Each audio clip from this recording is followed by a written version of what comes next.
हरे कृष्ण। कुछ ही समय में आने वाला है वट सावित्री का व्रत।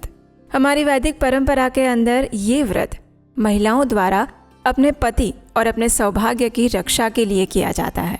हमारे वैदिक इतिहास में एक सुंदर प्रसंग आता है जिसमें सती सावित्री यमराज से अपने पति के प्राण वापस लेकर आती हैं और इसीलिए इस वट सावित्री के दिन सभी सौभाग्यवती महिलाएं अपने सौभाग्य की रक्षा करने के लिए इस व्रत का पालन करती हैं। और इस बार ये व्रत आ रहा है 16 मई 2026 शनिवार के दिन। उत्तर भारतीय राज्यों में पूर्णिमांत कैलेंडर का पालन किया जाता है, जैसे कि उत्तर प्रदेश, मध्य प्रदेश, बिहार, पंजाब, हरियाणा इत्यादि। तो इन राज्यों में वट सावित्री का व्रत 16 मई 2026 शनिवार के दिन रखा जाएगा। लेकिन पश्चिम भारतीय और दक्षिण भारतीय राज्यों में जहां अमांत कैलेंडर उपयोग में लिया जाता है, वहां पर यह वट सावित्री का व्रत 29 जून 2026 सोमवार के दिन पालन किया जाएगा। तो चलिए सबसे पहले आज के इस वीडियो में जानते हैं कि इस बार पूर्णिमांत कैलेंडर के अनुसार 16 मई 2026 को आने वाले वट सावित्री व्रत की पूजा विधि क्या रहेगी, पूजा करने का समय क्या रहेगा और किस प्रकार से किस दिन शास्त्रोक्त विधि अनुसार आप अपने इस वट सावित्री व्रत का पालन कर सकते हैं। तो आइए आज का वट सावित्री व्रत विधि वीडियो आरंभ करते हैं। इस बार अमावस्या तिथि पर आने वाला वट सावित्री व्रत रखा जाएगा 16 मई 2026 शनिवार के दिन। अमावस्या तिथि का आरंभ हो जाएगा 16 मई 2026 को सुबह 5:11 से और ये तिथि समाप्त होगी 16 मई 2026 मध्य रात्रि में 1:30 पर। तो इसलिए इस बार वट सावित्री का व्रत पूर्णिमांत कैलेंडर के अनुसार 16 मई 2026 शनिवार के दिन रखा जाएगा। इस दिन प्रातः ब्रह्म मुहूर्त का समय रहेगा सुबह 4:07 से लेकर 4:48 के बीच में और सूर्योदय होगा सुबह 5:30 बजे।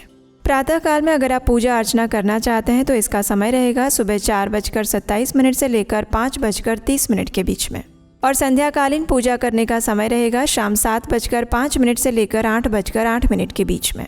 प्रातः काल में वट सावित्री की पूजा विधि आप कर सकते हैं सुबह 7:12 से लेकर 8:54 के बीच में, क्योंकि 8:54 से लेकर 10:36 के बाद राहु काल आरंभ हो जाएगा।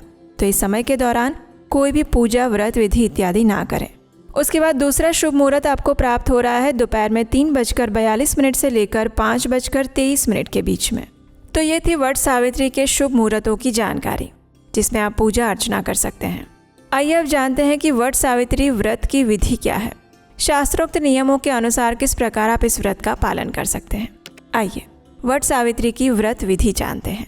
भारत में वट सावित्री व्रत करने की अलग अलग स्थानों पर अलग अलग परंपराएं और विधि बताई जाती हैं। कुछ स्थानों पर यह व्रत ज्येष्ठ मास के कृष्ण पक्ष की त्रयोदशी तिथि से लेकर अमावस्या तक 3 दिन किया जाता है और कुछ स्थानों पर सिर्फ अमावस्या के दिन ही इस व्रत को रखा जाता है। कुछ स्थानों पर स्त्रियां त्रयोदशी के दिन से ही उपवास आरंभ कर देती हैं।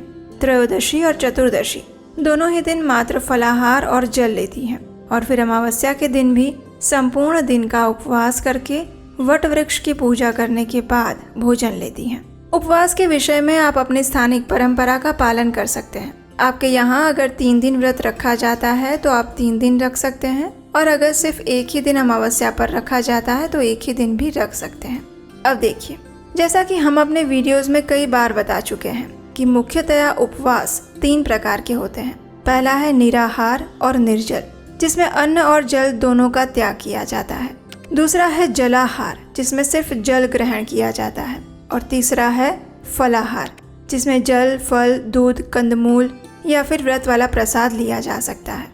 वट सावित्री व्रत में शास्त्रों के अनुसार फलाहार, जिसमें फल, दूध आदि सात्विक भोजन का उपवास किया जाता है। इस व्रत में स्त्रियां अन्न, अनाज, दालें इत्यादि नहीं लेती हैं, मात्र फल, दूध, सूखे मेवे और जल इत्यादि ग्रहण कर सकती हैं। अगर आप शारीरिक रूप से स्वस्थ हैं तो आप निराहार या निर्जल उपवास भी कर सकते हैं, जिसमें कुछ भी नहीं लेना होता है, पानी भी नहीं, बिल्कुल वैसे ही जैसे निर्जला एकादशी पर किया जाता है। चलिए अब देखते हैं वट सावित्री व्रत करने की पूजा विधि शास्त्रों के अनुसार क्या है। वट सावित्री पूजा विधि के लिए सबसे पहले प्रातः काल में उठकर स्नान करें। वट सावित्री व्रत वाले दिन यानी अमावस्या पर प्रातः ब्रह्म मुहूर्त में उठ जाएं। उस दिन संभव है तो किसी पवित्र नदी में जाकर स्नान करें या फिर गंगा जल से स्नान करें। आप अपने स्नान के जल में गंगा जल की कुछ बूंदें डालकर भी स्नान कर सकते हैं। याद रहे, जो स्त्रियां ये व्रत कर रही हैं उन्हें प्रातः काल में ही स्नान करना आवश्यक है और इस दिन सिर धोकर संपूर्ण स्नान करना चाहिए। उसके बाद स्वच्छ वस्त्र धारण करें। स्नान करने के बाद धुले हुए स्वच्छ कपड़े ही पहने। संभव है तो लाल, पीले या फिर सफेद रंग के वस्त्र पहने जा सकते हैं। तत्पश्चात व्रत का संकल्प करें और मंत्र बोलें। अपने घर में प्रातःकालीन दैनिक पूजा अर्चना करें और फिर भगवान के समक्ष या मंदिर में जाकर हाथ में गंगा जल लें और फिर इस वट सावित्री व्रत का संकल्प लें। संकल्प लेते हुए आप इस मंत्र का उच्चारण करें। मम पति दीर्घायु सिद्ध्यर्थम सकुटुम्बस्य क्षेमस्थैर्य आयुर आरोग्य ऐश्वर्याभिवृद्धि अर्थम सावित्री प्रीत्यर्थम वट सावित्री व्रतम अहम करिष्ये। अर्थात हे भगवान विष्णु, मैं अपने पति और परिवार के दीर्घायुष्य, अच्छे स्वास्थ्य, ऐश्वर्य वृद्धि और क्षेम कुशलता हेतु इस व्रत का पालन करने जा रही हूँ। कृपया आप इसका स्वीकार करें और अपनी कृपा प्रदान करें। इस प्रकार संकल्प लेकर उस जल को तुलसी के गमले में डाल दें। उसके बाद आप एक कलश में स्वच्छ जल भरकर मंदिर में या फिर पूजा के स्थान पर रखें। उसमें कुछ चावल के दाने, तुलसी पत्र और पुष्प डालें। उस कलश को संपूर्ण व्रत वाले दिन वहीं पर रहने दें। उसके बाद आप भगवान को भोग लगाने के लिए कुछ स्वादिष्ट अन्न भोग बनाएं जो सात्विक हो और जिसमें लहसुन, प्याज जैसे तामसिक पदार्थों का प्रयोग ना किया गया हो। उसके बाद उसमें तुलसी पत्र रखकर भगवान श्री हरि को भोग लगाएं और भोग ले लेने के बाद उनकी आरती करें। उसके बाद बात आती है पूजा सामग्री की। अब देखिए, सामान्य रूप से वट सावित्री व्रत के दिन वट वृक्ष का पूजन और व्रत की पूजा दोपहर के समय में की जाती है। तो आप दोपहर के समय में पूजा मुहूर्त के दौरान अपने आसपास की स्त्रियों के साथ मिलकर वट वृक्ष की पूजा करने जा सकते हैं। पूजा के लिए आवश्यक सामग्री इस प्रकार है। इस पूजा सामग्री में कलश में जल, सूत का धागा, अक्षत, रोली, हल्दी, गुड़, चावल, फल, धूप या अगरबत्ती, दीपक तथा सुगंधित पुष्पों को अपने साथ में रख लीजिए। अगर संभव है तो जल के पात्र में कुछ गंगा जल की बूंदें भी मिला लीजिए। उसके उपरांत धूप, कपूर और सुहाग की सामग्री इत्यादि रख सकते हैं। फलों में कुष्मांड, जिसे पका हुआ पेठा कहते हैं, करकटी, जिसे ककड़ी कहते हैं, नारियल, खजूर, कपित, अनार इत्यादि फल भी लिए जा सकते हैं। वट सावित्री व्रत पूजा विधि में सबसे पहले वट वृक्ष की पूजा विधि की जाती है। उसके लिए वट वृक्ष के पेड़ के नीचे स्वच्छ स्थान बनाएं और फिर उस वट वृक्ष की जड़ों में पानी दें। पेड़ के नीचे या आसपास सावित्री सत्यवान की प्रतिमा या फिर चित्र स्थापित करें। सबसे पहले कलश की स्थापना करें, उस पर स्वस्तिक बनाएं, जल भरें और उसके ऊपर आम के पत्ते रखें और फिर नारियल रखें। उसके बाद भोग अर्पण करें। अब मूर्ति या चित्र की पूजा करें, गंध, फूल, धूप, दीप, नैवेद्य आदि अर्पित करें और वहां पर एक स्थान में एक पात्र या फिर दोने में गुड़, चावल, काले चने, फल इत्यादि भोग अर्पित करें। और ये भोग अर्पित करते हुए मन में एक भावना यही रखें कि इस वृक्ष के माध्यम से आप ये भोग भगवान विष्णु, ब्रह्मा जी और शिव जी को अर्पित कर रहे हैं, क्योंकि वट वृक्ष में इन तीनों देवताओं का वास माना जाता है। भोग अर्पित करने के बाद वृक्ष की जड़ों के पास दीपक प्रज्वलित करें, अगरबत्ती करें और सुगंधित पुष्प चढ़ाएं। वट सावित्री की पूजा करते हुए वट सावित्री का पूजा मंत्र भी अवश्य बोलना चाहिए। पूजा करने के बाद इस मंत्र का उच्चारण करें। सावित्री सत्यवान चैव वटमूल स्थितौ शुभौ पूजये त्वां नमस्तुभ्यं दीर्घमायुः प्रयच्छ मे। अब समय है वटवृक्ष की परिक्रमा और सूत्र बांधने का। वटवृक्ष की पूजा करने के बाद अब वटवृक्ष के आसपास सूत के धागे को लपेटना आरंभ करें। वृक्ष की बाएं से दाईं ओर प्रदक्षिणा करते हुए सूत के धागे को उस वृक्ष के आसपास लपेटें और इस वृक्ष की 108 बार प्रदक्षिणा करें। कई स्थानों पर 7, 11 या 21 बार भी प्रदक्षिणा की जाती है। प्रदक्षिणा करते हुए आप अपने पति के दीर्घायु की कामना कर सकते हैं। हरे कृष्ण महामंत्र का उच्चारण करते हुए जप कर सकते हैं और सावित्री तथा सत्यवान की कथा का स्मरण कर सकते हैं।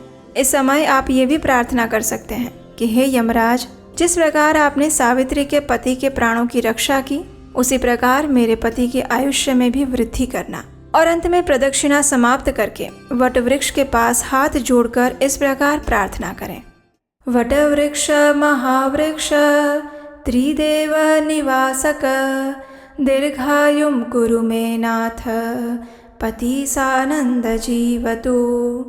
अर्थात हे वट वृक्ष, तुम महावृक्ष हो, तुम्हारे अंदर सभी त्रिदेवों का वास है। मेरे ऊपर कृपा करो, आशीर्वाद प्रदान करो कि मेरे पति को दीर्घायुष्य प्राप्त हो और उनके साथ मैं आनंद पूर्वक लंबा जीवन व्यतीत कर सकूं। इस प्रकार वटवृक्ष की पूजा करें। अब समय है कथा श्रवण करने का। पूजा पूर्ण होने के बाद सावित्री और सत्यवान की कथा पढ़ें या फिर किसी योग्य व्यक्ति से उस कथा का श्रवण करें। कथा श्रवण करते समय पति के दीर्घायु और स्वास्थ्य की कामना करें। वट सावित्री व्रत वाले दिन इस दिन की कथा का श्रवण करना अत्यंत आवश्यक है। कथा श्रवण करने के बाद ब्राह्मण को दक्षिणा दें और फिर संपूर्ण दिन उपवास का पालन करें। वट सावित्री की विशेष पौराणिक कथा हम उस दिन इस चैनल उपदेशाष्टकम पर भी लेकर आएंगे, तो उस पर भी आप सुन सकते हैं। सावित्री और सत्यवान कथा का मूल स्रोत महाभारत के वन पर्व में मिलता है।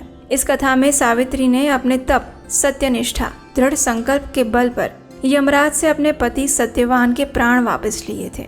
इस विषय की कथा आती है। अब कथा श्रवण करने के बाद पूजा समापन का समय है। सावित्री सत्यवान और वट वृक्ष की आरती करें, वट वृक्ष को जल अर्पित करें, सुहाग सामग्री अन्य महिलाओं को दान करें और ब्राह्मणों तथा जरूरतमंदों को फल, मिठाई, जल, वस्त्र इत्यादि का दान दें। चलिए अब बात करते हैं कि वट सावित्री व्रत वाले दिन संपूर्ण दिन को कैसे व्यतीत किया जाए। तो देखिए, व्रत वाले दिन अपने आप को सात्विक चेतना में रखें। अनावश्यक बातें, क्रोध, झूठ बोलना, इन सब चीज़ों से बचकर रहें। किसी की ईर्ष्या करना, द्वेष करना, गुस्सा करना, ये सभी बुरी आदतों से दूर रहें। अधिक से अधिक हरे कृष्ण महामंत्र का जप करें और ये मंत्र जाप अपने पति के अच्छे स्वास्थ्य, दीर्घ आयुष्य और आध्यात्मिक उन्नति के लिए कर सकते हैं। ये मंत्र जाप आप अपने घर में पूजा के स्थान पर जो जल का कलश रखा था उसी स्थान पर बैठकर करें। संध्या के समय फिर से सायंकालीन पूजा करें। तुलसी देवी के समक्ष दीपक प्रज्वलित करें। भगवान के सामने भी दीपक प्रज्वलित करें। भगवान का कीर्तन करें और इस व्रत में रात्रि में जागरण किया जाता है। जागरण करते समय आप आसपास की स्त्रियों के साथ मिलकर भगवान की कथा सुन सकते हैं, कीर्तन कर सकते हैं या फिर मंत्र जाप कर सकते हैं। अब देखते हैं वट सावित्री व्रत का पारण यानी कि पूर्णाहुति कैसे करनी चाहिए। तो वट सावित्री व्रत के अगले दिन प्रातः काल में फिर से स्नान इत्यादि से शुद्ध हो जाएं और फिर व्रत पारण के समय पर इस व्रत की पूर्णाहुति करें। उसके लिए प्रातःकालीन दैनिक पूजा समाप्त करें और भगवान से प्रार्थना करते हुए इस प्रकार कहें, हे प्रभु, मैंने अपनी मर्यादित शक्ति और बुद्धि के साथ इस व्रत का पालन करने का प्रयास किया है। कृपया आप इस व्रत में मुझसे हुई किसी भी भूल को क्षमा करें। मेरे पति को दीर्घ आयुष्य, अच्छा स्वास्थ्य और आपकी भक्ति प्रदान करें। इस प्रकार प्रार्थना करके आप अपनी क्षमता अनुसार किसी ब्राह्मण को या मंदिर में जाकर दान दे सकते हैं या फिर ऑनलाइन दान दे सकते हैं। उसके बाद जो आपने घर में वो जल से भरा हुआ कलश रखा था, उसी कलश में से जल लेकर अपने पति के ऊपर छिड़काव करें। संपूर्ण घर में उस पवित्र और अभिमंत्रित जल का छिड़काव कर दें और बचा हुआ जल तुलसी के गमले में डाल दें। पति के चरण छूकर उनके आशीर्वाद लें। व्रत खोलते समय पहले मीठा फल खाएं और फिर सात्विक भोजन ग्रहण करें और इस प्रकार आप पूर्ण विधि विधान के साथ वट सावित्री व्रत का पालन कर सकते हैं। चलिए अब देखते हैं कि इस व्रत का हमारे शास्त्रों में कहीं वर्णन आता है या फिर ऐसे ही ये किसी के द्वारा बनाया गया व्रत है। तो देखिए, हमें शास्त्रों से और ऐतिहासिक दोनों प्रमाण मिलते हैं। इस व्रत का उल्लेख हमें महाभारत ग्रंथ में वन पर्व में प्राप्त होता है, जहाँ ऋषि मार्कंडेय युधिष्ठिर महाराज को ये कथा सुनाते हैं और वो भी उस समय जब सभी पांडव 12 वर्ष का वनवास भुगत रहे थे। जब पांडव वनवास के समय में काम्यक वन में निवास कर रहे थे, उस समय युधिष्ठिर महाराज बहुत चिंतित और दुखी थे। उन्होंने देखा कि सीता देवी जैसी स्त्री को रावण ने हर लिया और अब उनकी पत्नी द्रौपदी को भी ऐसे अत्याचारों का सामना करना पड़ रहा है। वे सोचने लगे कि स्त्री की स्थिति इस संसार में कितनी दुर्बल है। इसी मनस्थिति में उन्होंने महर्षि मार्कंडेय से प्रश्न पूछा, हे मुनि, क्या इस पृथ्वी पर कोई ऐसी सती और साध्वी स्त्री भी हुई है जिसने अपने धर्म और संकल्प से असंभव को संभव बनाया हो? ये सुनकर मार्कंडेय मुनि ने कहा, हे धर्मराज युधिष्ठिर, हाँ, ऐसी स्त्री हुई है। राजा अश्वपति की पुत्री सावित्री, जिन्होंने अपने व्रत, भक्ति और पतिव्रता धर्म से मृत्यु के देवता यमराज से अपने पति को पुनः जीवित कराया था और उसके बाद वे सती सावित्री और सत्यवान की संपूर्ण कथा सुनाते हैं कि कैसे सावित्री ने सत्यवान से विवाह किया, यमराज के साथ संवाद किया और अंततः कैसे धर्म, निष्ठा और वचनबद्धता से अपने पति को पुनः प्राप्त किया। चलिए अब धार्मिक महत्व देखते हैं। पौराणिक दृष्टिकोण से देखा जाए तो स्कंद पुराण के आभास खंड और पद्म पुराण में उल्लेख मिलता है कि वट वृक्ष के मूल में ब्रह्मा, तने में विष्णु और शाखाओं में भगवान शिव का वास होता है। इसलिए इस वृक्ष की परिक्रमा, पूजा और स्पर्श करने से त्रिदेवों की कृपा प्राप्त होती है।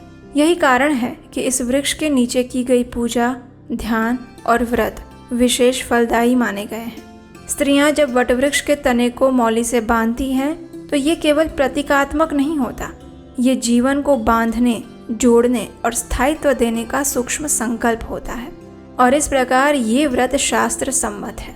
आइए अब देखते हैं कि वट सावित्री व्रत के पीछे छिपा हुआ वैज्ञानिक कारण क्या है। अगर हम आयुर्वेद और विज्ञान की दृष्टि से देखें तो वट वृक्ष की पूजा मात्र भावनात्मक नहीं अपितु पूर्णतः औषधीय और पर्यावरणीय दृष्टि से भी वैज्ञानिक है। कैसे? तो आयुर्वेद में इस वृक्ष को न्यग्रोध कहा गया है। इसके हर भाग यानी कि जड़, छाल, पत्ते, दूध और फल, इन सब का औषधीय उपयोग बताया गया है। चरक संहिता और भाव प्रकाश निघंटु के अनुसार वट वृक्ष की छाल को रक्त विकार, मधुमेह, अतिसार यानी कि डायरिया, डायबिटीज और व्रण यानी कि घाव के उपचार में भी प्रयोग किया जाता है। इसकी जड़ की राख स्त्रियों में मासिक धर्म की अनियमितता और बांझपन के उपचार में उपयोगी मानी गई है। वट वृक्ष का दूध वात पित्त का संतुलन करता है और त्वचा के रोगों में लाभदायक है। ये वृक्ष दिन में सबसे अधिक प्राणवायु ऑक्सीजन उत्सर्जित करता है, जो कि वातावरण को शुद्ध बनाता है और छाया प्रदान करके तापमान को संतुलित करता है। इसलिए अगर आपको इस व्रत को करना है तो इस वृक्ष को भी उगाना पड़ेगा और जितने अधिक मात्रा में इसे उगाओगे उतना ही अधिक ऑक्सीजन वातावरण में फैलेगा, जो कि जीवात्माओं के लिए जरूरी है और ये पर्यावरण को अपने आप ही शुद्ध करता रहेगा। इस प्रकार हमारे धार्मिक व्रत और विज्ञान दोनों एक साथ जुड़े हुए हैं और यही हमारे वैदिक ऋषियों की महानता है, जिसमें धर्म संकुचित नहीं अपितु विस्तृत होता है, जन कल्याण के लिए होता है और सभी के कल्याण हेतु होता है। इसलिए वट सावित्री व्रत केवल एक धार्मिक परंपरा नहीं है अपितु ये नारी की शक्ति, वृक्षों के सम्मान, पर्यावरण की संरक्षण और आयुर्वेद की चेतना का भी संगम है। चलिए अब आपके कुछ प्रश्नों के उत्तर देते हैं। इस व्रत के विषय में हमें आपके कुछ प्रश्न मिले थे, जिसमें से पहला प्रश्न था कि जो स्त्रियां बाहर में काम करती हैं, ऑफिस में जॉब करती हैं, वे इस व्रत को कैसे कर सकती हैं और दोपहर की पूजा तो संभव नहीं है, तो फिर क्या किया जाए? तो देखिए, अगर आपके लिए दोपहर के समय में पूजा करना संभव नहीं है तो आप सुबह के समय में ऑफिस या काम पर जाने से पहले भी पूजा कर सकते हैं। प्रातः काल का जो पूजा का समय है, उस समय के दौरान पूजा करके वट वृक्ष का पूजन कर सकते हैं या फिर संध्या के समय में घर वापस आने के बाद ये व्रत की पूजा और वट वृक्ष पूजन कर सकते हैं। दिन के समय में उपवास का पालन करें और मन में अधिक से अधिक मंत्र जाप करें।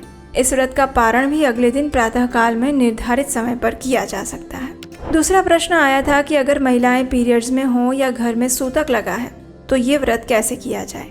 तो देखिए, पीरियड्स आना या सूतक लगना ये अशुद्ध शारीरिक अवस्था होती है, इसलिए इसमें आप भगवान की प्रत्यक्ष पूजा इत्यादि नहीं कर सकते, वट वृक्ष का पूजन नहीं कर सकते, लेकिन उपवास का पालन कर सकते हैं। प्रातः काल में भगवान के समक्ष गंगाजल हाथ में लेकर संकल्प ले सकते हैं और फिर संपूर्ण दिन के दौरान अधिक से अधिक हरे कृष्ण महामंत्र का जप करते हुए अपने पति की दीर्घायु की प्रार्थना कर सकते हैं। वट सावित्री व्रत की कथा का श्रवण भी कर सकते हैं। तीसरा प्रश्न ये था कि अगर कोई महिला इस वट सावित्री व्रत वाले दिन घर से बाहर है या जर्नी में है तो क्या करें?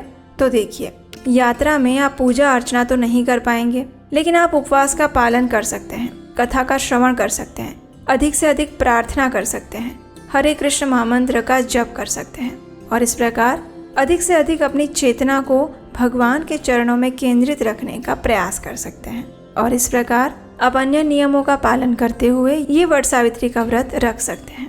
अगला चौथा प्रश्न है कि इस वट सावित्री व्रत में क्या खाया जा सकता है? तो देखिए, इस व्रत में उपवास का महत्व होता है। कुछ स्त्रियां ये व्रत निर्जल यानी बिना पानी पिए करती हैं, लेकिन सभी के लिए ये व्रत निर्जल करना संभव नहीं है, तो ऐसे में आप कुछ फलाहार, कंदमूल, दूध, सूखा मेवा इत्यादि के साथ भी व्रत रख सकते हैं। शारीरिक स्वास्थ्य अगर ठीक नहीं है तो इस दिन फल, दूध, कंदमूल, व्रत वाला भोजन, प्रसाद इत्यादि लिया जा सकता है, जैसे कि सेंधा नमक, आलू, साबूदाना, व्रत के चावल, कुट्टू का आटा, राजगिरे का आटा इत्यादि। लेकिन सबसे महत्वपूर्ण बात यही है कि सात्विक आहार, विहार और विचार रखना, तपस्या का पालन करना और अधिक से अधिक हरे कृष्ण महामंत्र का जप करना। उसके बाद 5वां प्रश्न आया है कि अगर कोई स्त्री गर्भवती है तो वो इस वट सावित्री व्रत का पालन कैसे करे। तो देखिए, गर्भावस्था में आपकी सबसे पहली प्राथमिकता होनी चाहिए आपके गर्भ में पल रहा शिशु। उसके पोषण के लिए आपको आहार की आवश्यकता है, तो आप आहार ले सकते हैं। दिन के समय में विश्राम भी कर सकते हैं, रात्रि में जागरण करने की भी आवश्यकता नहीं है। अगर संभव है तो आहार में आप एकादशी प्रसाद ले सकते हैं और वो दिन में 2 या 3 बार लिया जा सकता है।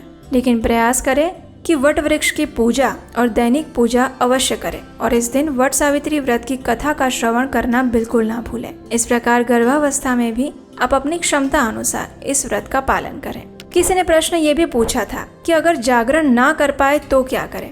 अब देखिए, इस व्रत में रात्रि में जागरण करना आवश्यक होता है। वैसे तो वट सावित्री व्रत में रात्रि जागरण का विशेष महत्व है और वो तब संभव हो पाता है जब 3-4 महिलाएं साथ मिलकर ये व्रत कर रही होती हैं या फिर साथ में जागरण करें।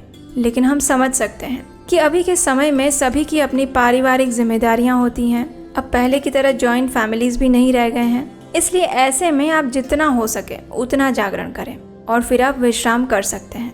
अगले दिन फिर से सुबह ब्रह्म मुहूर्त में उठ जाएं। इस व्रत के पारण के नियम अनुसार इस व्रत की पूर्णाहुति करें और भगवान से प्रार्थना करें।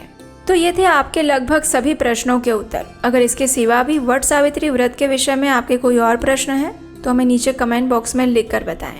हमें आशा है कि आज का ये वीडियो आपको उपयोगी लगा होगा। अगर ऐसा है तो इस वीडियो को अधिक से अधिक महिलाओं को शेयर करें और उन्हें भी इस व्रत के महात्म्य के विषय में बताएं।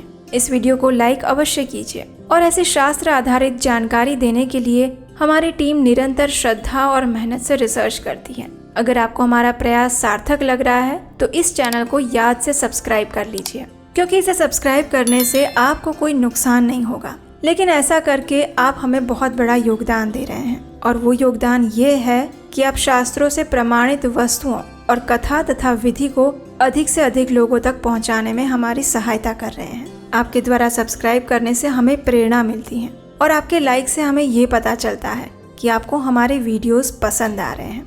हम आपके लिए वट सावित्री व्रत की पौराणिक कथा भी लेकर आने वाले हैं इसी चैनल पर।